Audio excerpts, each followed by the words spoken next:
Tuhan dan wartawan yang tahu. Jadi jumlah kita itu enggak, jumlah kita sendiri itu kita yang tahu. Inilah yang membedakan ketika kita dengan beberapa negara Eropa misalnya.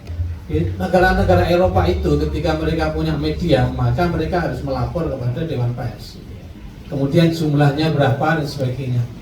Tapi pasca reformasi di Indonesia kan luar biasa. Kita membuat media apapun sekarang bisa.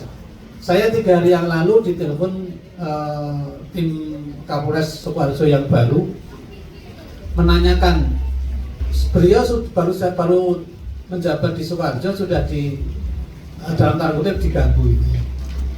Mohon maaf, media-media yang dia tidak kenal. Terus cara mengatasinya bagaimana? Saya sampaikan lanjut aja slide mencari berita, kemudian konfirmasi. Kalau yang di luar itu berarti ditindak tegas saja. Dan kalau Bapak tidak kenal wajah-wajahnya, nama sebagainya, ya udah itu berarti bukan profesi wartawan. Gitu.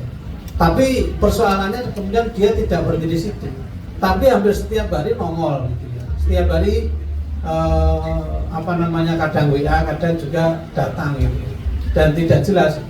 Lah inilah kondisinya sekarang pasca reformasi.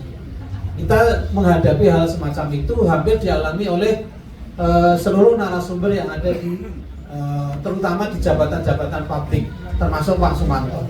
Saya yakin beliau juga begitu. Akan banyak dalam tanda kutip diganggu, mohon maaf, orang-orang yang tadi mengaku wartawan. Dan itu pasca reformasi begitu.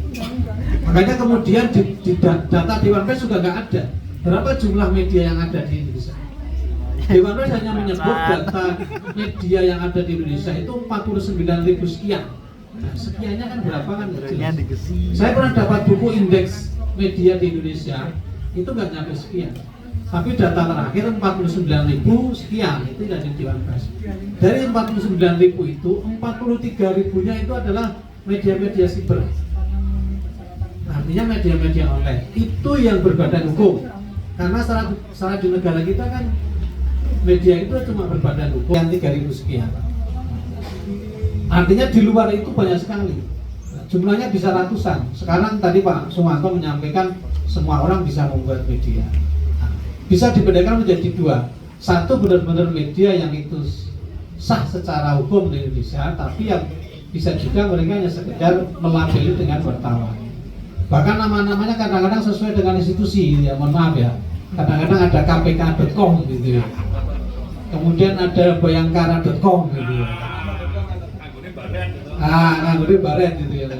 Nanti ada intelijen.com gitu ya. Nah, saya khawatir nanti Pak Sumanto bisa membuat Pak Sumanto.com.